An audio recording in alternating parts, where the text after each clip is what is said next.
Hi hello everyone, welcome to my channel Srushti tutorial for maths. ನಾನು ಇವತ್ತು SSLC board exam ಬರೀಲಿಕ್ಕೆ preparation ಮಾಡ್ತಾ ಇರ್ತಕ್ಕಂಥ ವಿದ್ಯಾರ್ಥಿಗಳಿಗಾಗಿ ಚಾಪ್ಟರ್ ವೈಸ್ ಯಾವ ರೀತಿ ಕ್ವಶನ್ಸ್ ಬರ್ತವೆ ಅನ್ನೋದನ್ನ ಹಿಂದಿನ ಸಾಕಷ್ಟು ವಿಡಿಯೋಗಳಲ್ಲಿ ಪ್ರತಿ ಚಾಪ್ಟರ್ ಎಂದು ಕೂಡ ಬಿಟ್ಟಿದ್ದೀನಿ. ಸೊ ಇವತ್ತು ನಿಮ್ ಜೊತೆಗೆ ಇಂಟ್ರೊಡಕ್ಷನ್ ಟು ಟ್ರಿಗ್ನೋಮೆಟ್ರಿ ಅಂದ್ರೆ ತ್ರಿಕೋನಮಿತಿಯ ಪ್ರಸ್ತಾವನೆ ಅಂತಕ್ಕಂಥ ಚಾಪ್ಟರ್ ನಲ್ಲಿ ಯಾವ ಪ್ರಶ್ನೆಗಳು ಬರ್ತವೆ, ಎಷ್ಟು ಅಂಕದ ಪ್ರಶ್ನೆಗಳು ಬರ್ತವೆ, ಬರುವಂತಹ ಪ್ರಶ್ನೆಗಳು ಯಾವ ರೀತಿಯಲ್ಲಿ ಇರ್ತವೆ ಅನ್ನೋದಕ್ಕೆ ಸಂಬಂಧಪಟ್ಟ ಹಾಗೆ ಇವತ್ತು ನಿಮ್ ಜೊತೆಗೆ ನಾನು ಹಂಚಿಕೊಳ್ಳಿಕ್ಕೆ ಬಂದಿದ್ದೀನಿ. ಸೊ ನೋಡಿ, ಮೊದಲನೇದಾಗಿ ಈ ಒಂದು ಇಂಟ್ರೊಡಕ್ಷನ್ ಟು ಟ್ರಿಗ್ನೋಮೆಟ್ರಿ ಚಾಪ್ಟರ್ ನಲ್ಲಿ ಒಟ್ಟು ಎಷ್ಟು ಪ್ರಶ್ನೆಗಳು ಬರ್ತವೆ ಮತ್ತೆ ಎಷ್ಟು ಅಂಕದ ಪ್ರಶ್ನೆಗಳು ಬರ್ತವೆ ಅನ್ನೋದನ್ನ ನೋಡ್ತಾ ಹೋಗೋಣ. ನೋಡಿ, ಇಲ್ಲಿ ಮಲ್ಟಿಪಲ್ ಚಾಯ್ಸ್ ಅಥವಾ ಒಂದು ಅಂಕ ಎರಡನ್ನ ಸೇರಿ ಒಂದು ಕ್ವಶನ್ ಬರುತ್ತೆ. ಮಲ್ಟಿಪಲ್ ಚಾಯ್ಸ್ ಬರಬಹುದು ಅಥವಾ ಒಂದು ಅಂಕದ ಪ್ರಶ್ನೆನಲ್ಲಿ ಬರಬಹುದು. ಎರಡರಲ್ಲಿ ಒಂದು ಆಪ್ಷನ್ ಆಪ್ಷನ್ ಆಗಿರುತ್ತೆ. ಅಂದ್ರೆ ಎರಡರಲ್ಲೂ ಕೊಡಲ್ಲ ಒಂದೊಂದು ಕ್ವಶನ್, ಎರಡೂ ಸೇರಿ ಒಂದು ಕ್ವಶನ್ ಬರುತ್ತೆ. ಸೊ ಅದು ಒಂದು ಅಂಕಕ್ಕಾಗಿರುತ್ತೆ. ಇನ್ನ ನೆಕ್ಸ್ಟ್ ಎರಡು ಅಂಕದ ಕ್ವಶನ್ ಒಂದು ಬರುತ್ತೆ. So that 2 marks. ಹಾಗೇನೆ 3 ಅಂಕದ ಮತ್ತೊಂದು ಕ್ವಶನ್ 3 ಅಂಕ. ಅಲ್ಲಿಗೆ ಟೋಟಲಿ 1+2+3 ಅಂತ ಹೇಳಿದ್ರೆ 6 ಮಾರ್ಕ್ಸ್ ಆಗುತ್ತೆ. ಒಟ್ಟು 6 ಅಂಕದ ಪ್ರಶ್ನೆಗಳು, 6 ಅಂಕ ಈ ಒಂದು ಚಾಪ್ಟರ್ ನಲ್ಲಿ ಬರ್ತಕ್ಕಂಥದ್ದು. ಜೊತೆಗೆ ಒಟ್ಟು ಪ್ರಶ್ನೆಗಳ ಸಂಖ್ಯೆ 3 ಪ್ರಶ್ನೆಗಳು ಬರ್ತವೆ. 3 ಪ್ರಶ್ನೆಗಳಿಂದ ಒಟ್ಟು 6 ಅಂಕಗಳು ಈ ಚಾಪ್ಟರ್ ನಲ್ಲಿ ಬರ್ತವೆ. ಸೊ ಇಲ್ಲಿ ಪ್ರಮುಖವಾಗಿ ನೀವು ತಲೆಯಲ್ಲಿ ಇಟ್ಕೊಳ್ಬೇಕಾಗಿರೋದು, ಇಂತಹ ಅಂಕಕ್ಕೆ ಇಂತಹದ್ದೇ ಪ್ರಶ್ನೆ ಬರುತ್ತೆ ಅಂತೇಳಿ 100% ರೀತಿಯಲ್ಲಿ ಹೇಳ್ಬಿಡ್ಬೋದು ನಾವು. ಹೇಗೆ ಅಂತ ಹೇಳಿದ್ರೆ ನೋಡಿ, ಇಲ್ಲಿ ನಮಗೆ ಈ ಚಾಪ್ಟರ್ ಮೇಲೆ ಬರ್ತಕ್ಕಂಥ ಯಾವುದೇ ಪ್ರಶ್ನೆಗಳನ್ನ ಸುಲಭವಾಗಿ ನಾವು ಆನ್ಸರ್ ಮಾಡಬೇಕು ಅಂತ ಹೇಳಿದ್ರೆ 2 ವಿಷಯಗಳನ್ನ ಪ್ರಮುಖವಾಗಿ ನೆನಪಿನಲ್ಲಿ ಇಟ್ಕೊಳ್ಬೇಕಾಗತ್ತೆ. ಒಂದು ಟ್ರಿಗ್ನೋಮೆಟ್ರಿಕ್ ರೇಷಿಯೋ ಅಂತ ಕರಿತೀವಿ ನಾವು. ತ್ರಿಕೋನಮಿತಿಗಳ ಅನುಪಾತಗಳು. 6 ತ್ರಿಕೋನಮಿತಿಗಳು ಬರ್ತವೆ. ಆ 6 ತ್ರಿಕೋನಮಿತಿಯ ಅನುಪಾತಗಳನ್ನ ನಾವು ನೆನಪಿನಲ್ಲಿ ಇಟ್ಕೊಳ್ಬೇಕು. ಅದ್ರ ಜೊತೆಗೆ ಆಂಗಲ್ಸ್ ಟೇಬಲ್ ಬರ್ತದೆ. ಅಂದ್ರೆ ಇದೇ ತ್ರಿಕೋನಮಿತಿಗೆ ಸಂಬಂಧಪಟ್ಟ ಹಾಗೆ ಡಿಗ್ರಿಯನ್ನು ಒಳಗೊಂಡಂತಹ ಈ ಟ್ರಿಗ್ನೋಮೆಟ್ರಿಕ್ ತ್ರಿಕೋನಮಿತಿಯ ಅನುಪಾತಗಳಿಗೆ ಕೋನಗಳ ಬೆಲೆಗಳನ್ನ ಕೊಟ್ಟಿರ್ತಾರೆ. ಆ ಟೇಬಲ್ ಬರುತ್ತೆ. ಆ ಟೇಬಲ್ ಒಂದನ್ನ ಪ್ರಾಕ್ಟೀಸ್ ಮಾಡಿದ್ರೆ, ಇವೆರಡನ್ನ ನೆನಪಿನಲ್ಲಿ ಇಟ್ಕೊಂಡ್ರೆ, ಇವೆರಡನ್ನ ನೀವು ಪ್ರಾಕ್ಟೀಸ್ ಮಾಡಿದ್ರೆ, ಈ ಎರಡನ್ನ ಬಳಸ್ಕೊಂಡು ಈ ಎಲ್ಲಾ ಪ್ರಶ್ನೆಗಳಿಗೂ ಸುಲಭವಾಗಿ ನೀವು ಉತ್ತರವನ್ನ ಹೇಳಬಹುದು. ಗೊತ್ತಾಯ್ತಲ್ವಾ? ಒಂದೇದು ಈ ಒಂದು ಅನುಪಾತಗಳಿಗೆ ಸಂಬಂಧಪಟ್ಟಿದ್ದು, ಇನ್ನೊಂದು ಟೇಬಲ್ ಬರುತ್ತೆ, ಚಾರ್ಟ್. ಸೊ ಈ ಚಾರ್ಟ್ ಅನ್ನ ನೀವು ನೆನಪಿನಲ್ಲಿ ಇಟ್ಕೊಳ್ಬೇಕು. ಈ ಚಾರ್ಟ್ ಅಲ್ಲಿ ಬರ್ತಕ್ಕಂತಹ ಆಂಗಲ್ಸ್ ಗಳನ್ನು ಕೂಡ ನೀವು ಪ್ರಾಕ್ಟೀಸ್ ಮಾಡಬೇಕು. ಇದರಲ್ಲಿ ಬರುವಂತಹ ಆಂಗಲ್ಸ್ ಅನ್ನ ಹೇಗೆ ಆಂಗಲ್ಸ್ ಅನ್ನ ನಾವು ನೆನಪಿನಲ್ಲಿ ಇಟ್ಕೊಳ್ಬೇಕು ಅನ್ನೋದಕ್ಕೆ ಸಂಬಂಧಪಟ್ಟ ಹಾಗೆ ಒಂದು ವಿಡಿಯೋ ಮಾಡಿದ್ದೀನಿ. ಸೊ ಆ ವಿಡಿಯೋನ ನೀವು ನೋಡಿದ್ರೆ ಖಂಡಿತವಾಗ್ಲೂ ಕೂಡ ಆಂಗಲ್ಸ್ ಟೇಬಲ್ ನಲ್ಲಿ ಬರ್ತಕ್ಕಂಥ ಟ್ರಿಗ್ನೋಮೆಟ್ರಿಕ್ ರೇಷಿಯೋಗೆ ಸಂಬಂಧಪಟ್ಟಂತಹ ಕೋನಗಳನ್ನ ನೆನಪಿನಲ್ಲಿ ಇಟ್ಕೊಳ್ಳೋದು ಹೇಗೆ ಅಂತಕ್ಕಂಥದ್ದು ಗೊತ್ತಾಗುತ್ತೆ. ಓಕೆನಾ? ಸೊ ಈಗ ಇಲ್ಲಿ ಟ್ರಿಗ್ನೋಮೆಟ್ರಿಕ್ ರೇಷಿಯೋಸ್ ಕೂಡ ಕೊಟ್ಟಿದೀವಿ. ಸೊ ಈ ಟ್ರಿಗ್ನೋಮೆಟ್ರಿಕ್ ರೇಷಿಯೋ ಏನ್ ಹೇಳ್ತದೆ ಅಂದ್ರೆ, ಸೈನ್ ಎ ಅಂದ್ರೆ ಅಪೋಸಿಟ್ ಬೈ ಹೈಪಾಟಿನಸ್, ಅಂದ್ರೆ ಅಭಿಮುಖ ಬಾಹು ಡಿವೈಡೆಡ್ ಬೈ ವಿಕರ್ಣ ಅಂತ ಕರಿತೀವಿ. ಹಾಗೇನೆ ಕಾಸ್ ಎ ನ ನಾವು ಅಡ್ಜಸೆಂಟ್ ಬೈ ಹೈಪಾಟಿನಸ್ ಅಂತ ಹೇಳಿದ್ರೆ ಪಾರ್ಶ್ವ ಬಾಹು ಡಿವೈಡೆಡ್ ಬೈ ವಿಕರ್ಣ ಅಂತ ಕರಿತೀವಿ. ಅದೇ ರೀತಿ ಟ್ಯಾನ್ ಎ ಅಂತ ಹೇಳಿದ್ರೆ ಆಪೋಸಿಟ್ ಬೈ ಅಡ್ಜಸೆಂಟ್ ಅಭಿಮುಖ ಬಾಹು ಡಿವೈಡೆಡ್ ಬೈ ಪಾರ್ಶ್ವ ಬಾಹು. ಈ ಟ್ಯಾನ್ ಎಗೂ ಸೈನ್ ಎ ಮತ್ತೆ ಕಾಸ್ ಎಗೂ ಸಂಬಂಧ ಇದೆ. ಹೇಗಪ್ಪ ಅಂತ ಹೇಳಿದ್ರೆ, sine A divided by cos A ಮಾಡಿದ್ರೆ ನಿಮಗೆ ಏನ್ ಬರುತ್ತೆ? ಟ್ಯಾನ್ ಎ ಬರುತ್ತೆ. ಇದ್ರ ಆಧಾರದ ಮೇಲೆ ಇದನ್ನ ಬರೀತೀವಿ ನಾವು. ಹಾಗೇನೆ ಕೊಸಿಕೆಂಟ್ ಎ ಮತ್ತೆ ಸೀಕೆಂಟ್ ಎ ಮತ್ತೆ ಕಾಟ್ ಎ, ಈ 3 ಟ್ರಿಗ್ನೋಮೆಟ್ರಿಕ್ ರೇಷಿಯೋಸ್ ಏನಾಗಿರ್ತವೆ ಅಂದ್ರೆ, ಮೊದಲ 3 ತ್ರಿಕೋನಮಿತಿಯ ಅನುಪಾತಗಳ ವಿರುದ್ಧವಾಗಿರ್ತವೆ. ಅಂದ್ರೆ ಏನಂತ ಕರಿತೀವಿ? ರೆಸಿಪ್ರೋಕಲ್, ವ್ಯತ್ಕ್ರಮವಾಗಿರ್ತವೆ ಅಂತ ಹೇಳಿ ನಾವು ಸುಲಭವಾಗಿ ಹೇಳ್ಬೋದು. ಈ ಕೊಸಿಕೆಂಟ್ ಎ ಸೈನ್ ಎದ ರೆಸಿಪ್ರೋಕಲ್, ವ್ಯತ್ಕ್ರಮ ಅಂತ ಕರಿತೀವಿ. ನೋಡಿ, ಇಲ್ಲಿ ಅಭಿಮುಖ ಬಾಹು ಬೈ ವಿಕರ್ಣ ಇದೆ. ಇಲ್ಲಿ ಏನಾಗುತ್ತೆ? ವಿಕರ್ಣ ಡಿವೈಡೆಡ್ ಬೈ ಅಭಿಮುಖ ಬಾಹು. ಹಾಗೇನೆ ಸೀಕೆಂಟ್ ಎ ಅಂತ ಹೇಳಿದ್ರೆ ವಿಕರ್ಣ ಬೈ ಪಾರ್ಶ್ವ ಬಾಹು, ಇದರ ವಿರುದ್ಧ, ಇದರ ವ್ಯತ್ಕ್ರಮವಾಗಿ ಬರೀತೀವಿ ನಾವು. Hypotenuse divided by adjacent. ಇನ್ನ ನೆಕ್ಸ್ಟ್ ಕಾಟ್ ಎ ಅಂತ ಹೇಳಿದ್ರೆ adjacent by hypotenuse, sorry opposite ಅಂತ ಹೇಳಿದ್ರೆ ಪಾರ್ಶ್ವ ಬಾಹು ಡಿವೈಡೆಡ್ ಬೈ ಅಭಿಮುಖ ಬಾಹು. ಈ ಕಾಟ್ ಎ ಅನ್ನೋದು ಟ್ಯಾನ್ ಎ ದ ವ್ಯತ್ಕ್ರಮವಾಗಿರುತ್ತೆ, ರೆಸಿಪ್ರೋಕಲ್ ಆಗಿರುತ್ತೆ. So that cot A is equal to ಪಾರ್ಶ್ವ ಬಾಹು ಡಿವೈಡೆಡ್ ಬೈ ಅಭಿಮುಖ ಬಾಹು ಅಂತ ಕರಿತೀವಿ. ಇವುಗಳನ್ನ ಟ್ರಿಗ್ನೋಮೆಟ್ರಿಕ್ ರೇಷಿಯೋಸ್ ಅಂತ ಕರಿತೀವಿ, ತ್ರಿಕೋನಮಿತಿಯ ಅನುಪಾತಗಳು. ಈ ತ್ರಿಕೋನಮಿತಿಯ ಅನುಪಾತಗಳನ್ನ ಬಳಸ್ಕೊಂಡೆ ನಿಮಗೆ 1 ಅಂಕದ ಪ್ರಶ್ನೆ ಇದರ ಆಧಾರದ ಮೇಲೆ ಇರುತ್ತೆ, ಜೊತೆಗೆ 2 ಅಂಕದ ಪ್ರಶ್ನೆ ಇದರ ಆಧಾರದ ಮೇಲೆ ಇರುತ್ತೆ. ಇನ್ನ 3 ಅಂಕದ ಪ್ರಶ್ನೆಗೆ ಇವುಗಳ ಜೊತೆಗೆ ಟ್ರಿಗ್ನೋಮೆಟ್ರಿಕ್ ಐಡೆಂಟಿಟೀಸ್ ಅಂತ ಬರ್ತವೆ. 3 ಟ್ರಿಗ್ನೋಮೆಟ್ರಿಕ್ ಐಡೆಂಟಿಟೀಸ್ ಬರ್ತವೆ.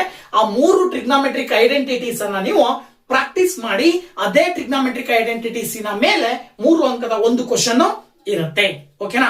ಸೊ ಹಾಗಿದ್ರೆ ಮಲ್ಟಿಪಲ್ ಚಾಯ್ಸ್ ಅಥವಾ 1 ಅಂಕದ ಕ್ವಶನ್ ಹೇಗ್ ಬರ್ತದೆ, ಯಾವ ರೀತಿ ಬರ್ತವೆ ಅಂತಕ್ಕಂಥದ್ದನ್ನ ಕೆಲವು ಎಕ್ಸಾಂಪಲ್ ಗಳೊಂದಿಗೆ ನಿಮ್ ಜೊತೆ ಹಂಚ್ಕೊಳ್ತಾ ಇದ್ದೀನಿ. ಸೊ ನೋಡಿ, ಇಲ್ಲಿ ಒಂದು ಕ್ವಶನ್ ಇದೆ. ಇನ್ ದ ಫಿಗರ್ ಕೊಟ್ಟಿರುವ ಚಿತ್ರದಲ್ಲಿ cos R is equal to cos R ಅಂತ ಹೇಳಿದ್ರೆ ಈ ಪಿ ಕ್ಯೂ ಆರ್ ಅನ್ನುವಂತ ತ್ರಿಭುಜದಲ್ಲಿ ಕಾಸ್ ಆರ್ ನ ಬೆಲೆಯನ್ನು ನೀವು ಕಂಡುಹಿಡಿಬೇಕು ಅಂದ್ರೆ ಕೋನ ಪಿ ಆಕ್ಚುಲಿ 90 ಡಿಗ್ರಿ ಇದೆ ಅಂತ ಅಂದ್ರೆ ಕಾಸ್ ಆರ್ ಅಂದ್ರೆ ಆರ್ ಗೆ ನೀವು ಯಾವುದೋ ಒಂದು ಆಂಗಲ್ ಅನ್ನ ಕನ್ಸಿಡರ್ ಮಾಡ್ತೀರಾ. ಸಪೋಸ್ ಅದನ್ನ ನೀವು ಟೀಟಾ ಅಂತ ತಗೊಂಡ್ರಿ ಅಂದ್ರೆ ಈ ತ್ರಿಭುಜದಲ್ಲಿ 3 ಬಾಹುಗಳು ಬರ್ತಾವಲ್ಲ, ಆ 3 ಬಾಹುಗಳಿಗೆ ಟೀಟಾ ಯಾವ್ದಕ್ಕೆ ಇದೆ ಅನ್ನೋದ್ರ ಆಧಾರದ ಮೇಲೆ ಹೆಸರುಗಳನ್ನ ಕೊಡ್ತಾ ಹೋಗ್ತೀವಿ. ಸೊ ಇಲ್ಲಿ ಟೀಟಾ ಇದೆ ಅಂದ್ರೆ ಪಿ ಆರ್ ಅನ್ನೋದು ಟೀಟಾ ಈ ಆಂಗಲ್ ಗೆ ಸೇರ್ಕೊಂಡಿರೋದ್ರಿಂದ ಇದನ್ನ ನಾವು ಅಡ್ಜಸೆಂಟ್ ಅಂತ ಕರಿತೀವಿ, ಅಂದ್ರೆ ಪಾರ್ಶ್ವ ಬಾಹು ಅಂತ ಹೇಳಿ ಕರಿತೀವಿ ಅದನ್ನ. ಗೊತ್ತಾಯ್ತಲ್ಲ? ಇದಾದ ನಂತರ ಪಿ ಕ್ಯೂ, ಈ ಟೀಟಾದ ಎದುರುಗಡೆ ಇರುವ ಕೋನ ಪಿ ಕ್ಯೂ ಅನ್ನ ನಾವು ಅಭಿಮುಖ ಬಾಹು ಅಂತ ಕರಿತೀವಿ ಅಥವಾ ಆಪೋಸಿಟ್ ಸೈಡ್ ಅಂತ ಹೇಳ್ಬಿಟ್ಟು ಹೇಳ್ತೀವಿ. ಇದಾದ ನಂತರ ಈ ಕ್ಯೂ ಆರ್ ಅನ್ನೋದು ಲಂಬಕೋನದ ಎದುರುಗಡೆ ಇರುವಂತಹ ಬಾಹು ಯಾವಾಗ್ಲೂ ಕೂಡ ವಿಕರ್ಣ ಅಂತ ಕರಿತೀವಿ, ದಟ್ ಈಸ್ ಹೈಪಾಟಿನಸ್. ಅಂದ್ರೆ ಹೈಪಾಟಿನಸ್ ಅಂತ ಕರಿತೀವಿ. ಹೈಪಾಟಿನಸ್ ಯಾವ್ದಾಗಿರುತ್ತಪ್ಪ ಅಂತ ಹೇಳಿದ್ರೆ ಯಾವಾಗ್ಲೂ ತ್ರಿಭುಜದ ಯಾವ ಕೋನ 90 ಡಿಗ್ರಿ ಇರುತ್ತೋ ಆ ಕೋನದ ಎದುರುಗಡೆ ಇರುವ ಬಾಹುವನ್ನ ವಿಕರ್ಣ ಅಂತ ಕರಿತೀವಿ. ಇದರ ಆಧಾರದ ಮೇಲೆ ಕಾಸ್ ಆರ್ ಕಂಡಿಡಿರಿ ಅಂದ್ರೆ ಇದು ಆರ್ ಅಂತ ತಗೊಂಡ್ರಿ ಅಂದ್ರೆ ಕಾಸ್ ಆರ್ ಇಸ್ ಈಕ್ವಲ್ ಟು ಏನಾಗುತ್ತೆ, ವೆರಿ ಸಿಂಪಲ್. ಕಾಸ್ ಆರ್ ಅಂತ ಹೇಳಿದ್ರೆ ನಾವು ಇಲ್ಲಿ ಕಾಸ್ ಎ ಅಂದ್ರೆ ಏನಂತ ತಗೊಳ್ತೀವಿ, ಅಡ್ಜಸೆಂಟ್ ಬೈ ಹೈಪಾಟಿನಸ್ ಅಥವಾ ಪಾರ್ಶ್ವಬಾಹು ಡಿವೈಡೆಡ್ ಬೈ ವಿಕರ್ಣ. ಅದ್ರ ಪ್ರಕಾರ ಬರೆದ್ರೆ ನೀವು ಕಾಸ್ ಆರ್ ಅನ್ನು ನೀವು ಏನಂತ ಬರೀಬಹುದು, ಅಡ್ಜಸೆಂಟ್ ಅಂದ್ರೆ P R divided by hypotenuse ಅಂತ ಹೇಳಿದ್ರೆ Q R, then P R divided by Q R ಅಂತ ಬರೀಬೇಕಾಗತ್ತೆ. ಈ ರೀತಿನಲ್ಲಿ 4 ಆಪ್ಷನ್ ಕೊಡಬಹುದು ಅಥವಾ ಡೈರೆಕ್ಟ್ ಆಗಿ ಕ್ವಶನ್ ಕೇಳಬಹುದು. ಏನೇ ಕೇಳಿದ್ರು ಈ ರೀತಿನಲ್ಲಿ ನೀವು ಆನ್ಸರ್ ನ ಬರಿಬೇಕಾಗತ್ತೆ. ಇನ್ನೊಂದು ಕೊಟ್ಟಿದ್ದಾರೆ ಟ್ರಯಾಂಗಲ್. ಈ ಟ್ರಯಾಂಗಲ್ ನಲ್ಲಿ ಇನ್ the figure the value of sign C, ಈ ಸೈನ್ ಸಿ ಅಂತ ಹೇಳಿದ್ರೆ ಸಿ ಗೆ ಟೀಟಾ ವ್ಯಾಲ್ಯೂ ತಗೊಳ್ಳಿ. ಕೊಟ್ಟಿರುವ ಚಿತ್ರದಲ್ಲಿ ಸೈನ್ ಸಿ ನ ಬೆಲೆಯು, ಇಲ್ಲಿ ಬರೀ A B B C A C ಕೊಟ್ಟಿಲ್ಲ, ಜೊತೆಗೆ ಮೆಜರ್ಮೆಂಟ್ ಗಳನ್ನ ಕೊಟ್ಟಿದ್ದಾರೆ, ಅಳತೆಗಳನ್ನು ಕೂಡ ಕೊಟ್ಟಿದ್ದಾರೆ. ಸೊ ಇದು ಟೀಟಾ ಆದ್ರೆ ಇದೇನಾಯ್ತು ಅಪೋಸಿಟ್, ಸರಿ ಇದೇನು ಅಡ್ಜಸೆಂಟ್ ಅಂತ ಕರಿತೀವಿ ಅಂದ್ರೆ ಪಾರ್ಶ್ವ ಬಾಹು. ಇದೇನಾಯ್ತು ಅಭಿಮುಖ ಬಾಹು ಅಂತ ಹೇಳಿದ್ರೆ ಆಪೋಸಿಟ್. ಇನ್ನ ಇದು ಆಸ್ ಇಟ್ ಈಸ್ ವಿಕರ್ಣ ಅಂತ ಹೇಳಿದ್ರೆ ಏನಂತ ಕರಿತೀರಿ, ಹೈಪಾಟಿನಸ್ ಅಂತ ಕರಿತೀರಿ. ಸೊ ಸೈನ್ ಸಿ ಕಂಡಿದ್ದೀರಿ ಅಂತ ಹೇಳಿದ್ರೆ ನೀವು ಸೈನ್ ಸಿ ನ ಬೆಲೆಯನ್ನ ಈಗ ಸುಲಭವಾಗಿ ಹೇಳ್ಬಿಡ್ಬೋದು. ನೋಡಿ ಏನ್ ಹೇಳ್ಬೋದು ಅಂತ ಹೇಳಿದ್ರೆ ಸೈನ್ ಅಂತ ಹೇಳಿದ್ರೆ ಏನಿದೆ ಇಲ್ಲಿ ಆಪೋಸಿಟ್ ಬೈ ಹೈಪಾಟಿನಸ್. ಇದು ನಿಮ್ ತಲೆಯಲ್ಲಿ ಇರಬೇಕು. ಸೈನ್ ಟಿ ಅಂತ ಸೈನ್ ಸಿ ಅಂತ ಹೇಳಿದ್ರೆ ಆಪೋಸಿಟ್ ಬೈ ಹೈಪಾಟಿನಸ್. ಹಂಗಿದ್ರೆ ಇಲ್ಲಿ ಆಪೋಸಿಟ್ ಯಾವ್ದು ಆಗುತ್ತೆ, A B divided by hypotenuse ಯಾವ್ದಾಗತ್ತೆ, A C. So that is equal to sine C is equal to ನೀವೇನ್ ಹೇಳ್ಬೋದು, ಎ ಬಿ ನ ಮೆಜರ್ಮೆಂಟ್ 1 ಇದೆ, ಹಾಗೇನೆ ಹೈಪಾಟಿನಸ್ ನ ಮೆಜರ್ಮೆಂಟ್ 2 ಇದೆ. ಅಂದ್ರೆ ಅದರ ಅರ್ಥ ಸೈನ್ ಸಿ ನ ವ್ಯಾಲ್ಯೂ ಬಂದು 1/2 ಅಂತ ಹೇಳಿ ಬರುತ್ತೆ, 2/1 ಆಗಿರುತ್ತೆ. ಓಕೆನಾ? ಸೊ ಈ ರೀತಿನಲ್ಲಿ ಹೇಳ್ಬೋದು. ಓಕೆ, ನೆಕ್ಸ್ಟ್ ಇನ್ನೊಂದು ಕ್ವಶನ್ ಯಾವ ರೀತಿ ಬರುತ್ತೆ ನೋಡಿ ಇಲ್ಲಿ. If sine theta is equal to 5/13 then the value of cosecant theta is ಅಂತ ಕೊಟ್ಟಿದ್ದಾರೆ. ಅಂದ್ರೆ ಸೈನ್ ಥೀಟಾದ ಬೆಲೆ 13/5 ಆದರೆ ಕೊಸಿಕೆಂಟ್ ಥೀಟಾದ ಬೆಲೆ ವೆರಿ ಸಿಂಪಲ್. ಸೈನ್ ಥೀಟಾದ ರೆಸಿಪ್ರೋಕಲ್ ಕೊಸಿಕೆಂಟ್ ಥೀಟಾ ಅಲ್ವಾ, ಅಂದ್ರೆ ಸೈನ್ ಥೀಟಾದ ವ್ಯತ್ಕ್ರಮ. ಸೈನ್ ಥೀಟಾವನ್ನ ಆಕ್ಚುಯಲ್ ಆಗಿ ನಾವೇನಂತ ಬರೀತೀವಿ, ಸೈನ್ ಥೀಟಾ ನಾವಿಲ್ಲಿ ಅವರೇ ಕೊಟ್ಟಿರುವ ಹಾಗೆ 5/13 ಇದೆ. ಸೊ ಕೊಸಿಕೆಂಟ್ ಥೀಟಾ ಅಂದ್ರೆ ಏನಾಗಿರುತ್ತೆ ಅಂದ್ರೆ 1/sin ಥೀಟಾಗೆ ಸಮ ಇರುತ್ತೆ. 1/sin ಥೀಟಾಗೆ ಸಮ ಅಂತ ಹೇಳಿದ್ರೆ 5/13 ಇದನ್ನ ನಾವು ಆಕ್ಚುಲಿ ಏನಂತ ಬರೀತೀವಿ, 13/5 ಅಂತ ಬರೀತೀವಿ. So this is the answer. ಇದೇ ರೀತಿ next question, the value of sine 30 degree plus cos 60 degree is ಅಂತ ಕೊಟ್ಟಿದ್ದಾರೆ. ಅಂದ್ರೆ ಸೈನ್ 30 ಡಿಗ್ರಿ ಮತ್ತು ಕಾಸ್ 60 ಡಿಗ್ರಿಯ ವ್ಯಾಲ್ಯೂ ಅನ್ನು ಕಂಡುಹಿಡಿಯಿರಿ ಅಂತೇಳಿ. ಸೊ ನೀವು ಸೈನ್ 30 ಡಿಗ್ರಿ ಪ್ಲಸ್ ಕಾಸ್ 60 ಡಿಗ್ರಿಯ ಬೆಲೆ ಏನು ಅಂತ ಬರ್ತದೆ ಅಂತ ಹೇಳಿದ್ರೆ ವೆರಿ ಸಿಂಪಲ್. ನಿಮಗೆ ಆಂಗಲ್ ಸ್ಟೇಬಲ್ ಅನ್ನು ಅಬ್ಸರ್ವ್ ಮಾಡಿದ್ರೆ ಆಂಗಲ್ ಸ್ಟೇಬಲ್ ನಲ್ಲಿ ಸೈನ್ 30 ಡಿಗ್ರಿ ಮತ್ತು ಕಾಸ್ 60 ಡಿಗ್ರಿಯ ವ್ಯಾಲ್ಯೂ ಏನ್ ಬರ್ತದೆ ಆ ವ್ಯಾಲ್ಯೂ ಅನ್ನ ಇಲ್ಲಿ ಸಬ್ಸ್ಟಿಟ್ಯೂಟ್ ಮಾಡ್ರಿ. ಸೈನ್ 30 ಡಿಗ್ರಿ ಅಂದ್ರೆ 1/2 ಬರುತ್ತೆ, ಕಾಸ್ 60 ಡಿಗ್ರಿ ಅಂದ್ರೂ ಕೂಡ 1/2 ಬರುತ್ತೆ. ಸೊ 1/2 ಪ್ಲಸ್ 1/2 ಅಂದ್ರೆ ಅರ್ಧಕ್ಕೆ ಅರ್ಧವನ್ನ ಕೂಡಿದ್ರೆ 1 ಬರುತ್ತೆ ಅಂತ ಡೈರೆಕ್ಟ್ ಆಗಿ ನೀವು ಸುಲಭವಾಗಿ ಆನ್ಸರ್ ನ ಹೇಳಬಹುದು. ಸೊ ನೆಕ್ಸ್ಟ್ ಇನ್ನೊಂದು ಕ್ವಶನ್ ಏನ್ ಹೇಳುತ್ತೆ, if 13 cos θ is equal to 12 then the value of secant θ. ಅಂದ್ರೆ 13 cos θ is equal to 12 ಆದ್ರೆ secant θ ದ ವ್ಯಾಲ್ಯೂ ಏನು ಅಂತ ಕೇಳಿದ್ದಾರೆ. ನೋಡಿ ಇಲ್ಲಿ ಕೊಟ್ಟಿರುವಂತೆ 13 cos θ is equal to 12 ಆದರೆ secant θ ದ ಬೆಲೆ ಬೇಕು ಅಂದ್ರೆ ಮೊದಲು 13 cos θ is equal to 12 ಹಾಗೆ ಬರ್ಕೊಳ್ರಿ. ಈ 13 ಅನ್ನ ಈಕ್ವಲ್ ಇಂದ ಆ ಕಡೆ ಕಳಿಸಿದ್ರೆ ನಿಮಗೆ cos θ is equal to 12 divided by 13 ಆಗುತ್ತೆ. ನಮಗೆ ಇನ್ನೊಂದು ಮಾಹಿತಿ ಇದ್ರ ಪ್ರಕಾರನೇ cos θ ದ reciprocal secant θ. So that secant theta is equal to actual ಆಗಿ 1/cos ಥೀಟಾ ಆಗಿರುತ್ತೆ. ಇದ್ರ ಆಧಾರದ ಮೇಲೆ ಇಲ್ಲಿ secant theta is equal to ಏನಾಗುತ್ತೆ 1/cos ಥೀಟಾ ಅಂದ್ರೆ 12/13 ಅನ್ನ ನೀವು 13/12 ಅಂತ ಬರೀತೀರ. ಸೊ ಇದು ಆನ್ಸರ್ ಸಿಕೆಂಡ್ ಥೀಟಾದ ಬೆಲೆ ಆಗಿರುತ್ತೆ. ಓಕೆನಾ? ಸೊ ಮಲ್ಟಿಪಲ್ ಚಾಯ್ಸ್ ಮತ್ತೆ ಒಂದು ಅಂಕದ ಕ್ವಶನ್ ಹೇಗ್ ಬರ್ತವೆ ಅನ್ನೋದನ್ನ ಕೆಲವೊಂದು ಎಕ್ಸಾಂಪಲ್ ಸಮೇತ ನಿಮಗೆ ತಿಳಿಸಿದ್ದೀನಿ. ಈಗ 2 ಅಂಕದ ಪ್ರಶ್ನೆಗಳು ಯಾವ ರೀತಿ ಬರ್ತವೆ ಅಂತಕ್ಕಂಥದ್ದನ್ನ ನೋಡೋದಾದ್ರೆ ಅದು ಕೂಡ ಈ 1 ಅಂಕದ ಪ್ರಶ್ನೆಗಳಲ್ಲಿ ಬರುವಂತ ಪ್ರಶ್ನೆಯ ರೀತಿನಲ್ಲೇ ಇರುತ್ತೆ. ಸ್ವಲ್ಪ ಏನ್ ಮಾಡಿರ್ತಾನೆ, ಟ್ವಿಸ್ಟ್ ಮಾಡಿರ್ತಾನೆ ಅಥವಾ ಜಾಸ್ತಿ ಕೇಳಿರ್ತಾನೆ, 2 ಅಥವಾ 3 ಕಂಡುಹಿಡಿಯಲಿಕ್ಕೆ ಕೇಳ್ತಾನೆ. ಸೊ ಹಾಗೆ ಇಲ್ಲಿ ಕ್ವಶನ್ ಏನ್ ಹೇಳ್ತಾ ಇದೆ ನೋಡಿ, ಇಲ್ಲಿ ಕೊಟ್ಟಿರುವ ಚಿತ್ರದಲ್ಲಿ in the figure find the value of sine alpha and cos alpha. ನೋಡಿದ್ರಲ್ವಾ, ಹಿಂದಿನ 1 ಅಂಕದ ಕ್ವಶನ್ ಅಲ್ಲಿ ಒಂದೇ ಕೊಡ್ತಾನೆ, ಸೈನ್ ಆಲ್ಫಾ ಕಂಡು ಹಿಡಿಯಿರಿ ಅಥವಾ ಕಾಸ್ ಆಲ್ಫಾ ಕಂಡು ಹಿಡಿಯಿರಿ ಅಂತ ಕೊಡ್ತಾನೆ. ಬಟ್ ಇಲ್ಲಿ ಏನ್ ಮಾಡಿದಾನೆ, ಸೈನ್ ಆಲ್ಫಾ ಮತ್ತು ಕಾಸ್ ಆಲ್ಫಾ ಎರಡನ್ನೂ ಕಂಡು ಹಿಡಿಯಿರಿ ಅಂತ ಕೊಟ್ಟಿದ್ದಾರೆ. ಸೊ ಸೈನ್ ಆಲ್ಫಾ ಮತ್ತು ಕಾಸ್ ಆಲ್ಫಾವನ್ನ ಕಂಡು ಹಿಡಿಬೇಕು ಅಂತ ಹೇಳಿದ್ರೆ ಕೊಟ್ಟಿರುವ ಚಿತ್ರದಲ್ಲಿ ಸೈನ್ ಆಲ್ಫಾ ಮತ್ತು ಕಾಸ್ ಆಲ್ಫಾದ ಬೆಲೆ ಕಂಡು ಹಿಡಿಯಿರಿ ಅಂತಂದ್ರೆ ಮೊದಲನೇದಾಗಿ ಸೈನ್ ಆಲ್ಫಾವನ್ನ ನಾವು ಕಂಡುಹಿಡಿಬೇಕಾದಾಗ ನಿಮ್ಮ ತಲೆಯಲ್ಲಿ ಇರಲಿ, ಇದು ಆಲ್ಫಾ ಅಂತ ಹೇಳಿದ್ರೆ ಸಿ ಅನ್ನ ನಾವು ಆಲ್ಫಾ ಅಂತ ಕನ್ಸಿಡರ್ ಮಾಡಿದೀವಿ ಅಂದ್ರೆ ಇದೇನಾಗತ್ತೆ, ಅಡ್ಜಸೆಂಟ್ ಸೈಡ್ ಆಗತ್ತೆ. ಇದನ್ನ ನಾವು ಪಾರ್ಶ್ವಬಾಹು ಅಂತ ಹೇಳಿ ಕರಿತೀವಿ ಅಲ್ವಾ. ಈ ಒಂದು ಆಲ್ಫಾದ ಎದುರುಗಡೆ ಬಾಹುವನ್ನ ನಾವು ಆಪೋಸಿಟ್ ಸೈಡ್ ಅಂತ ಕರಿತೀವಿ, ಅಂದ್ರೆ ಅಭಿಮುಖ ಬಾಹು ಆಗಿರುತ್ತೆ. ಅದೇ ರೀತಿ 25 ಸೆಂಟಿಮೀಟರ್ ಹೊಂದಿರತಕ್ಕಂಥದ್ದನ್ನ ನಾವು ವಿಕರ್ಣ ಅಂತ ಕರಿತೀವಿ. ವಿಕರ್ಣ ಅಂತ ಹೇಳಿದ್ರೆ ಏನೋ ಹೈಪೋಟಿನಸ್. ಈಗ ಸೈನ್ ಆಲ್ಫಾ ಅಂತ ಹೇಳಿದ್ರೆ ನಮಗೆ ಗೊತ್ತಿರುವಂತಹ ತ್ರಿಕೋನಮಿತಿಯ ಅನುಪಾತ, ಟ್ರಿಗ್ನಾಮೆಟ್ರಿಕ್ ರೇಷಿಯೋ ಏನ್ ಹೇಳುತ್ತೆ, sine theta is equal to opposite by hypotenuse ಅಂತ ಹೇಳುತ್ತೆ. ಅದರ ಆಧಾರದ ಮೇಲೆ ಆಪೋಸಿಟ್ ಅಂದ್ರೆ ಯಾವ್ದು ಇಲ್ಲಿ A B divided by hypotenuse ಅಂದ್ರೆ ಯಾವುದು ಎ ಸಿ.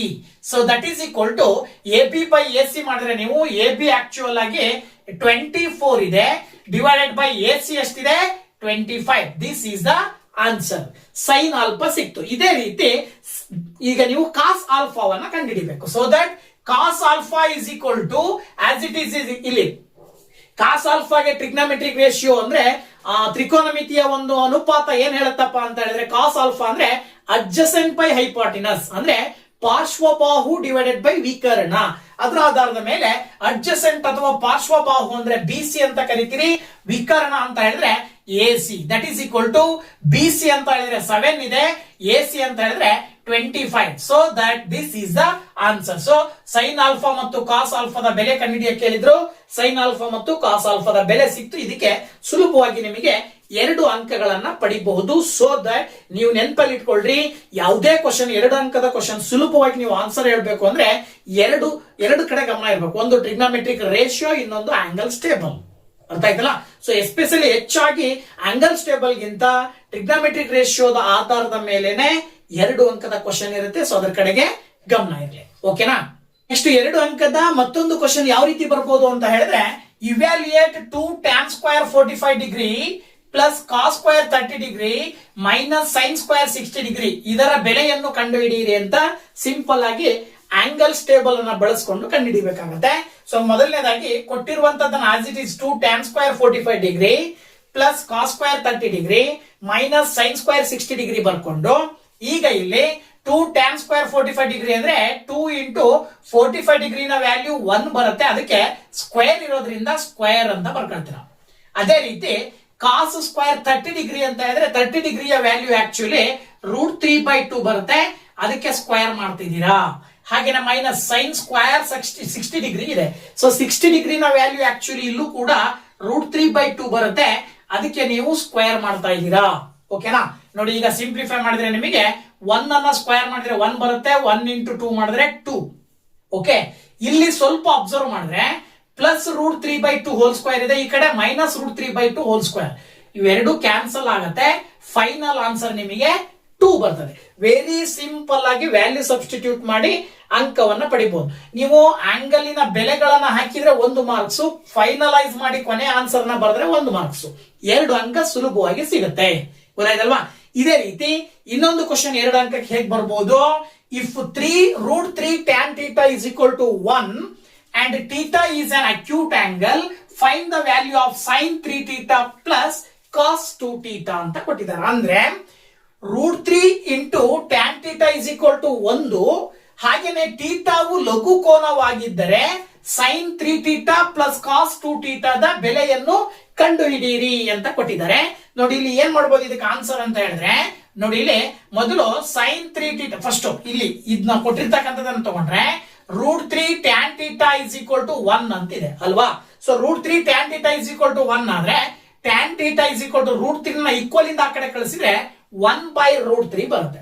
ನೀವು ಆಂಗಲ್ ಸ್ಟೇಬಲ್ ಅನ್ನು ಅಬ್ಸರ್ವ್ ಮಾಡಿದ್ರೆ 1/√3 ಅನ್ನೋದು ಟ್ಯಾನ್ ಥೀಟಾದಲ್ಲಿ ಯಾವ ಆಂಗಲ್ ಬರುತ್ತಪ್ಪ ಅಂತ ಹೇಳಿದ್ರೆ 30 ಡಿಗ್ರಿ ಬರುತ್ತೆ. ಯಾವ ಆಂಗಲ್ ಬರುತ್ತೆ? 30 ಡಿಗ್ರಿ ಬರುತ್ತೆ. ಹಾಗಾಗಿ ಥೀಟಾದ value therefore theta is equal to ನಾವೇನಂತ ತಗೊಳ್ತೀವಿ ಇಲ್ಲಿ 30 ಅಂತ ತಗೊಳ್ತೀವಿ. ಸೊ ಥೀಟಾದ ವ್ಯಾಲ್ಯೂ ನಿಮಗೆ ಸಿಕ್ತು ಅಂದ್ರೆ ಈ ಥೀಟಾದ ವ್ಯಾಲ್ಯೂ ಅನ್ನ ಇಲ್ಲಿ ನೀವು ಸಬ್ಸ್ಟಿಟ್ಯೂಟ್ ಮಾಡಿದಾಗ ನೋಡಿ ಇಲ್ಲಿ ಸೈನ್ 3θ ಪ್ಲಸ್ ಕಾಸ್ 2θ ಅಂತ ಕೊಟ್ಟಿದಾರಲ್ವಾ. ಈಗ ನೀವು ಸೈನ್ 3θ ಅಂತ ಹೇಳಿದ್ರೆ ಸೈನ್ 3 ಇಂಟು ಥೀಟಾ ಅಂತ ಹೇಳಿದ್ರೆ 30 ಡಿಗ್ರಿ ಹಾಕ್ರಿ. ಹಾಗೇನೆ ಕಾಸ್ 2θ ಅಂದ್ರೆ ಕಾಸ್ 2 ಇಂಟು 30 ಡಿಗ್ರಿ ಹಾಕ್ರಿ. ಈಗ ನೋಡ್ರಿ ಇಲ್ಲಿ ಸೈನ್ 3 ಇಂಟು 30 ಮಾಡಿದ್ರೆ 90 ಡಿಗ್ರಿ ಬರುತ್ತೆ, ಸೈನ್ 90 ಡಿಗ್ರಿ ಬರುತ್ತೆ. ಹಾಗೇನೆ ಕಾಸ್ 2 ಇಂಟು 30 ಡಿಗ್ರಿ ಮಾಡಿದ್ರೆ 60 ಡಿಗ್ರಿ ಬರುತ್ತೆ. ಏನ್ ಬರುತ್ತೆ? 60 ಡಿಗ್ರಿ. ಸೊ ಈಗ ಸೈನ್ 90 ಡಿಗ್ರಿಯ ವ್ಯಾಲ್ಯೂ ಮತ್ತೆ ಕಾಸ್ 60 ಡಿಗ್ರಿಯ ವ್ಯಾಲ್ಯೂ ಹಾಕ್ಬಿಟ್ರೆ ನಿಮಗೆ ಆನ್ಸರ್ ಸಿಗುತ್ತೆ. ಓಕೆನಾ?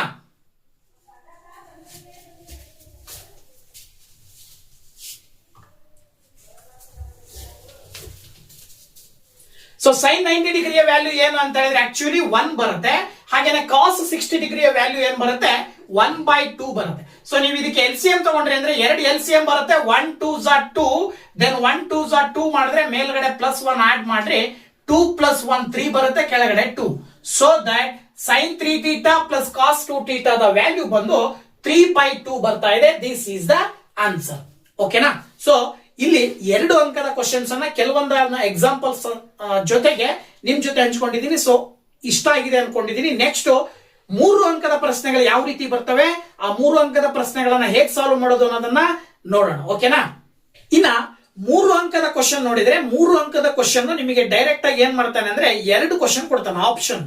ಒಂದು ಕ್ವಶನ್ ಬಿಡಿಸ್ಬೇಕು ಅಥವಾ ಇನ್ನೊಂದು ಕ್ವಶನ್ ಬಿಡಿಸ್ಬೇಕು. ಹೇಗೆ ಅಂತ ನೋಡೋದಾದ್ರೆ ಈಗ ನಾನು ಮೊದಲನೇದಾಗಿ ಒಂದು ಕ್ವಶನ್ ಯಾವ ರೀತಿ ಕೊಡ್ತಾರೆ ಅಂದ್ರೆ ಪ್ರೂವ್ ದಟ್ ಅಂತ ಕೊಟ್ಬಿಟ್ಟು ಈ ರೀತಿ ಟ್ರಿಗ್ನಾಮೆಟ್ರಿಕ್ ಟರ್ಮ್ಸ್ ಅನ್ನ ಕೊಡ್ತಾರೆ. Cos A by 1 + sin a plus 1 + sin a by cos A ಅಂತ ಕೊಟ್ಟು ಇದು 2 ಸೀಕೆಂಟ್ a ಗೆ ಸಮ ಅಂತೇಳಿ ಅವರೇ ಕೊಟ್ಬಿಡ್ತಾರೆ. ಅದನ್ನ ನೀವು ಪ್ರೂವ್ ದಟ್ ಅಂದ್ರೆ ಸಾಧಿಸಿ ಅಂತ ಕೊಡ್ತಾರೆ. ಈ ತರದ ಒಂದು ಕ್ವಶನ್ 100% ಇರುತ್ತೆ. ಸೊ ಸಾಕಷ್ಟು ಕ್ವಶನ್ಸ್ ಇದಾವೆ ನಿಮ್ ಬುಕ್ಸ್, ಟೆಕ್ಸ್ಟ್ ಬುಕ್ ಅಲ್ಲಿ ಇದಾವೆ, ಮಾಡೆಲ್ ಪೇಪರ್ಸ್ ಅಲ್ಲಿ ಇದಾವೆ. ಜೊತೆಗೆ LBA ಲೆಸನ್ ಬೇಸ್ಡ್ ಅಸೆಸ್ಮೆಂಟ್ ಆ ಒಂದು ಚಾಪ್ಟರ್ LBA ದಲ್ಲೂ ಕೂಡ ಸಾಕಷ್ಟು ಈ ತರದ ಕ್ವಶನ್ಸ್ ಇದಾವೆ. ಸೊ ಎಲ್ಲಾ ಪ್ರಶ್ನೆಗಳನ್ನ ಪ್ರಾಕ್ಟೀಸ್ ಮಾಡಿ. ಸೊ ನಾನು ಇಲ್ಲಿ ಒಂದು ಕ್ವಶನ್ ಅನ್ನ ನಿಮ್ ಜೊತೆ ಹಂಚ್ಕೊಳ್ತೀನಿ. ಸೊ ಈ ತರದ ಒಂದು ಕ್ವಶನ್ 100% ಬರುತ್ತೆ. ಇನ್ನೊಂದು ಕ್ವಶನ್ ಯಾವ್ದು ಬರುತ್ತೆ ಅನ್ನೋದನ್ನ ಇನ್ನೊಂದು ನೆಕ್ಸ್ಟ್ ಕ್ವಶನ್ ಒಂದಿಗೆ ಬರ್ತೀನಿ. ಸೊ ನೋಡಿ, ಈಗ ಮೊದಲನೇದಾಗಿ ಈ ಒಂದು ಕ್ವಶನ್ ಅನ್ನ ಹೇಗೆ ಸಾಲ್ವ್ ಮಾಡಬಹುದು ಅಂತ ಹೇಳಿದ್ರೆ ಕೊಟ್ಟಿರುವಂತಹ ಒಂದು ಟರ್ಮ್ಸ್ ಅನ್ನ ಎಡಭಾಗ ಮತ್ತು ಬಲಭಾಗ ಅಂತ ತಗೊಳ್ತೀವಿ. ಮತ್ತೆ ಈಕ್ವಲ್ ಚಿಹ್ನೆ ಇರೋದ್ರಿಂದ ಈಕ್ವಲ್ ನಿಂದ ಈ ಕಡೆ ಇರೋದನ್ನ ಎಡಭಾಗ ಅಂದ್ರೆ LHS ಅಂತ ಹೇಳ್ತೀವಿ. ಈಕ್ವಲ್ ಇಂದ ಮುಂದ್ಗಡೆ ಇರ್ತಕ್ಕಂಥ ಟರ್ಮ್ಸ್ ಅನ್ನ ಬಲಭಾಗ ಅಂದ್ರೆ ರೈಟ್ RHS ಅಂತ ಕರಿತೀವಿ. ಹೌದಾಯ್ತಾ? ಸೊ ಈಗ LHS ಅಲ್ಲಿರುವಂತಹ ಟರ್ಮ್ಸ್ ಅನ್ನ ಬರ್ಕೊಂಡು ಅದನ್ನ ಸಿಂಪ್ಲಿಫೈ ಮಾಡ್ತಾ ಹೋಗ್ತೀವಿ. ಅಲ್ಲಿ ಟ್ರಿಗ್ನಾಮೆಟ್ರಿಕ್ ರೇಷಿಯೋಸ್ ನ ಐಡೆಂಟಿಟೀಸ್ ಮತ್ತೆ ಟ್ರಿಗ್ನಾಮೆಟ್ರಿಕ್ ರೇಷಿಯೋಸ್ ನ ರೆಸಿಪ್ರೋಕಲ್ಸ್ ವ್ಯತ್ಕ್ರಮ ಪದಗಳು, ಹಾಗೇನೆ ಸೈನ್ ಥೀಟಾ ಮತ್ತು ಕಾಸ್ ಥೀಟಾದ ಆಧಾರದ ಮೇಲೆ ಟ್ಯಾನ್ ಥೀಟಾವನ್ನ ಬರಿತೀವಲ್ವಾ. ಈ ತರಹದ ಎಲ್ಲಾ ರೀತಿಯ ಸಿಸ್ಟಮ್ ಅನ್ನ ಬಳಸ್ಕೊಂಡು ನೀವು ಇದನ್ನ ಪ್ರೂವ್ ಮಾಡ್ಬೇಕಾಗತ್ತೆ. ಈಗ ನಾನು ಒಂದನ್ನ ಇಲ್ಲಿ ನಿಮ್ ಜೊತೆಗೆ ನಿಮಗೆ ತೋರಿಸ್ತಾ ಇದ್ದೀನಿ. ನೋಡಿ, ಇಲ್ಲಿ ಮೊದಲನೇದಾಗಿ LHS ಅಂತ ಬರ್ಕೊಂಡು ಎಡಭಾಗದಲ್ಲಿರೋದನ್ನ ಆಸ್ ಇಟ್ ಈಸ್ ಬರ್ಕೊಳ್ತೀರಾ.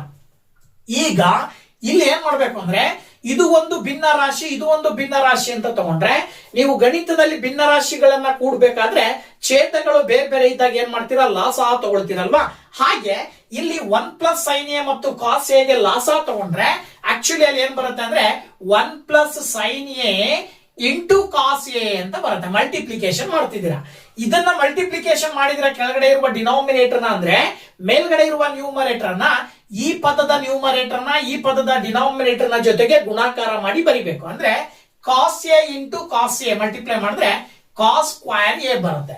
ಹಾಗೇನೆ 1 + sin a into 1 + sin a ಮಾಡಿದ್ರೆ 1 + sin a ಹೋಲ್ ಸ್ಕ್ವೇರ್ ಅಂತ ಬರೀತೀರಾ. 1 + sin a ಹೋಲ್ ಸ್ಕ್ವೇರ್ ಅಂತ ಬರೀತೀರಾ. ಇದಾದ ನಂತರ next step cos square A as it is ಬರೀತೀರಾ. ಇನ್ನೊಂದು ಈಗ ನೆನಪು ಬರುತ್ತೆ ಆಲ್ಜಿಬ್ರಾಯಿಕ್ ಐಡೆಂಟಿಟಿ.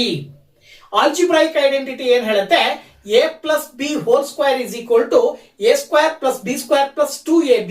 ಅದೇ ರೀತಿ ಇದು a plus b whole square form ಅಲ್ಲಿ ಇರೋದ್ರಿಂದ 1 square plus sine square a plus 2 into sine a ಅಂತ ನೀವು ಸುಲಭವಾಗಿ ಬರೀತೀರಾ. ಕೆಳಗಡೆ 1 plus sine a into cos a, 1 plus sine a into cos A ಅಂತ ಬರೀತೀರಾ. ಅಥವಾ ನೀವು ಇದನ್ನು ಕೂಡ ನೀವು ಮಲ್ಟಿಪ್ಲೈ ಮಾಡಿ ಬರ್ಕೊಂಡ್ಬಿಡ್ರಿ, ಸೈನ್ ಎ ಮತ್ತೆ ಕಾಸ್ ಎನ. ಕಾಸ್ ಎ ಇಂಟು 1 ಮಾಡಿದ್ರೆ ಕಾಸ್ ಎ ಬರುತ್ತೆ. ಹಾಗೇನೆ sine A into cos A ಮಾಡಿದ್ರೆ sine A into cos A ಅಂತ ಬರೀತೀರಾ. ಇದಾದ ನಂತರ ಸ್ವಲ್ಪ ಅಬ್ಸರ್ವ್ ಮಾಡಿದ್ರೆ cos square A plus sine square A ಮೊದಲನೇ ಟ್ರಿಗ್ನೋಮೆಟ್ರಿಕ್ ಐಡೆಂಟಿಟಿ. ಸೊ ಟ್ರಿಗ್ನೋಮೆಟ್ರಿಕ್ ಐಡೆಂಟಿಟಿಯ ಪ್ರಕಾರ cos square A plus sine square A ಅಂದ್ರೆ 1 ಅಂತ ಬರೀತೀರಿ. 1 ಸ್ಕ್ವೇರ್ ಮಾಡಿದ್ರೆ 1 ಬರುತ್ತೆ. ಇಲ್ಲಿ 2 ಸೈನ್ ಎ ಇದೆ, ಓಕೆನಾ. ಡಿವೈಡೆಡ್ ಬೈ ಕೆಳಗಡೆ cos A plus sine A into cos A ಅಂತ ಬರೀತೀರಾ. ನೆಕ್ಸ್ಟ್ ಸ್ಟೆಪ್ ನೋಡ್ರಿ, ಇಲ್ಲಿ 1 ಪ್ಲಸ್ 1 ಮಾಡಿದ್ರೆ 2 ಬರುತ್ತೆ. Plus 2 into sine A divided by cos A plus sine A into cos A. ಮುಂದಿನ ಹಂತ 2 ಪ್ಲಸ್ 2, ಎರಡು ಕಡೆ 2 ಕಾಮನ್ ಇರೋದ್ರಿಂದ 2 ಕಾಮನ್ ಹೊರಗಡೆ ತೆಗೆದ್ರಿ ಅಂದ್ರೆ, ಸೊ ಇಲ್ಲಿ ಆಕ್ಚುಯಲ್ ಆಗಿ ನೀವು ಈ ಕಾಸ್ ಎ ಪ್ಲಸ್ ಸೈನ್ ಇದು ಆಸ್ ಇಟ್ ಈಸ್ ಇಲ್ಲಿ ಹೆಂಗಿದೆಯಲ್ಲ 1 plus sine A into cos A, ಅದೇ ರೀತಿ ಬರ್ಕೊಂಡ್ಬಿಡ್ರಿ. 1 plus sine A into cos A. ಹಾಗೇನೆ ಇಲ್ಲೂ ಕೂಡ ಅಷ್ಟೇ, ನಾವು ಮಲ್ಟಿಪ್ಲೈ ಮಾಡೋ ಅಗತ್ಯತೆ ಇಲ್ಲ. ಯಾಕೆ ಅಂತ ಹೇಳಿದ್ರೆ ಇಲ್ಲಿ ನಿಮಗೆ ಕ್ಯಾನ್ಸಲ್ ಆಗತ್ತೆ. ಹಾಗಾಗಿ 1 plus sine A into cos A ಅಂತ ಆಸ್ ಇಟ್ ಈಸ್ ಬರೀರಿ. ಇಲ್ಲೂ ಕೂಡ 1 plus sine A into cos A ಅಂತ ಬರೀರಿ. ಸೊ ನೆಕ್ಸ್ಟ್ ಇಲ್ಲಿ 2 ಕಾಮನ್ ತೆಗೆದ್ರೆ 1 ಪ್ಲಸ್ ಆಕ್ಚುಯಲ್ ಆಗಿ ಸೈನ್ ಎ ಉಳ್ಕೊಳ್ಳುತ್ತೆ. ಇಲ್ಲಿ 1 ಪ್ಲಸ್ ಸೈನ್ ಎ ಉಳ್ಕೊಳ್ಳುತ್ತೆ ಬ್ರಾಕೆಟ್ ಒಳಗೆ. ಇಲ್ಲೂ ಕೂಡ 1 plus sine A into cos A ಅಂತ ಇದೆ, ಓಕೆನಾ. Into cos A. Numerator denominator observe ಮಾಡಿದ್ರೆ 1 plus sine A 1 plus sine A cancel ಆಗುತ್ತೆ. ಯಾವಾಗ 1 plus sine A 1 plus sine A cancel ಆಯ್ತೋ ಮೇಲ್ಗಡೆ 2 ಉಳಿತದೆ ಅಲ್ವಾ. ಸೊ ಮೇಲ್ಗಡೆ 2 ಇಂಟು ಈ ಡಿವೈಡೆಡ್ ಬೈ ಕಾಸ್ ಎನ 1 ಬೈ ಕಾಸ್ ಎ ಅಂತ ಬರೀತೀರಾ. ಈಗ 1 ಬೈ ಕಾಸ್ ಎ ಅಂದ್ರೆ ನಿಮಗೆ ಗೊತ್ತು, cos A the reciprocal secant A ಹೇಗೆ ಹೇಳ್ತಿರೋ, secant A the reciprocal 1 by cos A ಆಗುತ್ತೆ. ಹಾಗಾಗಿ 2 ಇಂಟು 1 ಬೈ ಕಾಸ್ ಎ ಇರೋ ಜಾಗದಲ್ಲಿ ನೀವೇನಂತ ಬರೀಬಹುದು, ಸೀಕೆಂಟ್ ಎ ಅಂತ ಕರಿಬಹುದು. ಸೊ ಇಲ್ಲಿಗೆ 2 ಇಂಟು ಸೀಕೆಂಟ್ ಎ ಆನ್ಸರ್ ಬಂತಲ್ವಾ. So this is equal to RHS. So that LHS is equal to RHS ಅಂತ ಹೇಳಿ ನಾವು ಸುಲಭವಾಗಿ ಹೇಳಬಹುದು. This is the answer. ಈ ರೀತಿ 3 ಅಂಕದ ಪ್ರಶ್ನೆಯನ್ನ ಕೊಟ್ಟಾಗ ಈ ರೀತಿ ನೀವು ಸಾಲ್ವ್ ಮಾಡಬೇಕಾಗತ್ತೆ, ಓಕೆನಾ. ಇನ್ನ ಟ್ರಿಗ್ನಾಮೆಟ್ರಿಕ್ ಆಂಗಲ್ಸ್ ನ ಟೇಬಲ್ ಅನ್ನ ಬಳಸಿಕೊಂಡು ಸಾಲ್ವ್ ಮಾಡ್ತಕ್ಕಂತಹ 3 ಅಂಕದ ಕ್ವಶನ್ ಮತ್ತೊಂದು ಕೊಟ್ಟಿರ್ತಾರೆ. ಸೊ ಇವೆರಡರಲ್ಲಿ ಒಂದನ್ನ ಚೂಸ್ ಮಾಡಿ ನೀವು ಆನ್ಸರ್ ನ ಮಾಡಬೇಕಾಗತ್ತೆ. ಸೊ ನೋಡಿ, ಇಲ್ಲಿ ಸಪೋಸ್ ಈ ತರದ ಕ್ವಶನ್ ಬಂದ್ರೆ ನೀವು ಹೇಗೆ ಸಾಲ್ವ್ ಮಾಡಬೇಕಾಗತ್ತೆ ಅಂದ್ರೆ, ಆಂಗಲ್ಸ್ ಟೇಬಲ್ ನಲ್ಲಿ ಬರುವ ಪ್ರತಿಯೊಂದು ಆಂಗಲ್ಸ್ ನ ವ್ಯಾಲ್ಯೂ ಅನ್ನ ನೀವು ಪ್ರಾಕ್ಟೀಸ್ ಮಾಡಿರ್ಬೇಕು, ಓಕೆನಾ. ಸೊ ನೋಡಿ, ಇಲ್ಲಿ ಕ್ವಶನ್ ಈ ರೀತಿ ಇದೆ. 2 cos into 90 degree minus 30 degree plus tan 45 degree minus root 3 into cosecant 60 degree divided by root 3 into secant 30 degree plus 2 into cos 60 degree plus cot 45 degree. ಇದನ್ನ ಇವ್ಯಾಲ್ಯೂಯೇಟ್ ಮಾಡ್ರಿ, ಇದರ ಬೆಲೆಯನ್ನ ಕಂಡು ಹಿಡಿಯಿರಿ ಅಂತ ಕ್ವಶನ್. ಸೊ ಈ ಕ್ವಶನ್ ಅನ್ನ ಸಾಲ್ವ್ ಮಾಡಬೇಕಾದ್ರೆ ಟೇಬಲ್ ಕಡೆ ಗಮನ ಇರಬೇಕು. ಸೊ ನೋಡಿ, ಇಲ್ಲಿ ಮೊದಲನೇ ಸ್ಟೆಪ್ 2 ಇಂಟು ಕಾಸ್ 90 ಮೈನಸ್ 30 ಮಾಡಿದ್ರೆ 60 ಡಿಗ್ರಿ ಬರುತ್ತೆ. ಹಾಗೇನೆ tan 45 degree minus root 3 into cosecant 60 degree as it is ಬರೀತೀರಾ. Divided by root 3 into secant 30 degree plus 2 into cos 60 degree plus cot 45 degree. ಈಗ ಪ್ರತಿಯೊಂದು ಆಂಗಲ್ಸ್ ನ ವ್ಯಾಲ್ಯೂ ಅನ್ನ ಇಲ್ಲಿ ಸಬ್ಸ್ಟಿಟ್ಯೂಟ್ ಮಾಡ್ತಾ ಹೋಗ್ರಿ. ನೋಡಿ, ಇಲ್ಲಿ 2 ಇಂಟು ಕಾಸ್ 60 ಡಿಗ್ರಿ ಅಂದ್ರೆ ಆಕ್ಚುಲಿ 1/2 ಬರುತ್ತೆ. ಏನ್ ಬರುತ್ತೆ? 1/2 ಪ್ಲಸ್ ಟ್ಯಾನ್ 45 ಡಿಗ್ರಿ ಅಂದ್ರೆ 1 ಬರುತ್ತೆ. ಮೈನಸ್ ರೂಟ್ 3 ಇಂಟು ಕೊಸಿಕೆಂಟ್ 60 ಡಿಗ್ರಿಯ ವ್ಯಾಲ್ಯೂ 2/√3 ಬರುತ್ತೆ. Whole divided by root 3 into secant 30 ಡಿಗ್ರಿಯ ವ್ಯಾಲ್ಯೂ ಕೂಡ 2/√3 ಬರುತ್ತೆ. ಹಾಗೇನೆ 2 ಇಂಟು ಕಾಸ್ 60 ಡಿಗ್ರಿ ಅಂದ್ರೆ ಅಲ್ಲೂ ಕೂಡ ಇಲ್ಲಿ 1/2 ಬರೀತೀರಾ. ಕಾಟ್ 45 ಡಿಗ್ರಿನ ವ್ಯಾಲ್ಯೂ 1 ಬರುತ್ತೆ. ಈ ರೀತಿ ಆ ಟೇಬಲ್ ಅನ್ನ ನೋಡಿ ನೀವು ಸುಲಭವಾಗಿ ವ್ಯಾಲ್ಯೂಸ್ ಅನ್ನ ಸಬ್ಸ್ಟಿಟ್ಯೂಟ್ ಮಾಡ್ತೀರಾ. ಅಂದ್ರೆ ನೀವೇ ಟೇಬಲ್ ಫಾರ್ಮೇಶನ್ ಮಾಡ್ಕೊಳ್ಬೇಕಲ್ಲಿ ಎಕ್ಸಾಮ್ ನಲ್ಲಿ. ಓಕೆನಾ? ನಾನು ಹೇಗೆ ಟೇಬಲ್ ಫಾರ್ಮೇಶನ್ ಮಾಡೋದು ಅನ್ನೋದನ್ನ ಹಿಂದಿನ ವಿಡಿಯೋದಲ್ಲಿ ಅಪ್ಲೋಡ್ ಮಾಡಿದ್ದೀನಿ. ಸೊ ದಯವಿಟ್ಟು ನಮ್ಮ ಚಾನಲ್ ನಲ್ಲಿ ಇರುವಂತಹ ಒಂದು ವಿಡಿಯೋನ ನೋಡಿ, ಇದಕ್ಕೆ ಸಹಕಾರಿಯಾಗತ್ತೆ ಅಂತ ಹೇಳ್ತಾ ನೋಡಿ, ಇಲ್ಲಿ 2 ಕ್ಯಾನ್ಸಲ್ ಮಾಡ್ತೀರಾ, √3 ಕ್ಯಾನ್ಸಲ್ ಮಾಡ್ತೀರಾ, ಇಲ್ಲಿ 1 ಉಳಿತು, ಪ್ಲಸ್ ಇಲ್ಲಿ 1 ಮೈನಸ್ ಇಲ್ಲಿ 2 ಉಳಿತು, ಡಿವೈಡೆಡ್ ಬೈ ಇಲ್ಲೂ ಕೂಡ √3 ಕ್ಯಾನ್ಸಲ್ ಆಗತ್ತೆ, 2 ಉಳಿತದೆ, 2 ಕ್ಯಾನ್ಸಲ್ ಆಗಿ ಇಲ್ಲಿ 1 ಪ್ಲಸ್ ಇಲ್ಲೂ ಕೂಡ 1. ನೋಡಿ ಇಲ್ಲಿ 1 ಪ್ಲಸ್ 1 ಮಾಡಿದ್ರೆ 2 ಮೈನಸ್ 2 ಡಿವೈಡೆಡ್ ಬೈ 2 ಪ್ಲಸ್ 1 ಮಾಡಿದ್ರೆ 4 ಬರುತ್ತೆ. ಸೊ ದಟ್ ಈಸ್ 2 ಮೈನಸ್ 2 ಅಂತ ಹೇಳಿದ್ರೆ 0 divided by 4. So we know that 0 by anything is always 0. So that the value of this one is equal to 0 ಅಂತೇಳಿ ನಾವು ಸುಲಭವಾಗಿ ಹೇಳ್ತೀವಿ. ಓಕೆನಾ? ಸೊ ಇದರ ಆಧಾರದ ಮೇಲೆ ಸುಲಭವಾಗಿ ನೀವು 3 ಅಂಕದ ಕ್ವಶನ್ ಈ ರೀತಿ ಬಂದ್ರೆ ಸಾಲ್ವ್ ಮಾಡಬಹುದು. ಸೊ ಅದಕ್ಕೆ ಟೇಬಲ್ ಚಾರ್ಟ್ ತುಂಬಾ ಇಂಪಾರ್ಟೆಂಟ್. ಪ್ರಾಕ್ಟೀಸ್ ಮಾಡಿ, ಟ್ರಿಗ್ನಾಮೆಟ್ರಿಕ್ ಐಡೆಂಟಿಟೀಸ್ ಅನ್ನ ಪ್ರಾಕ್ಟೀಸ್ ಮಾಡಿ, ಟ್ರಿಗ್ನಾಮೆಟ್ರಿಕ್ ರೇಷಿಯೋಸ್ ಅನ್ನ ಪ್ರಾಕ್ಟೀಸ್ ಮಾಡಿ, ಟ್ರಿಗ್ನಾಮೆಟ್ರಿಕ್ ರೇಷಿಯೋಸಿನ ರೆಸಿಪ್ರೋಕಲ್ಸ್ ನ ಬಗ್ಗೆ ಪ್ರಾಕ್ಟೀಸ್ ಮಾಡಿ. ಸುಲಭವಾಗಿ ಈ ಚಾಪ್ಟರ್ ಅಲ್ಲಿ ಬರುವ 6 ಅಂಕವನ್ನ ಸುಲಭವಾಗಿ ತಗೋಬಹುದು. ಓಕೆನಾ? ಸೊ ವಿಡಿಯೋ ಇಷ್ಟ ಆದ್ರೆ ಲೈಕ್ ಮಾಡಿ, ಶೇರ್ ಮಾಡಿ, ಹಾಗೆ ಕಮೆಂಟ್ ಮಾಡಿ ಅಂತ ಹೇಳ್ತಾ ನೆಕ್ಸ್ಟ್ ಚಾಪ್ಟರ್ ನೊಂದಿಗೆ ಮುಂದಿನ ವಿಡಿಯೋದಲ್ಲಿ ಬರ್ತೀನಿ. ಅಲ್ಲಿ ತನಕ ವೇಟ್ ಮಾಡ್ತಾ ಇರಿ. Thank you very much. Bye bye.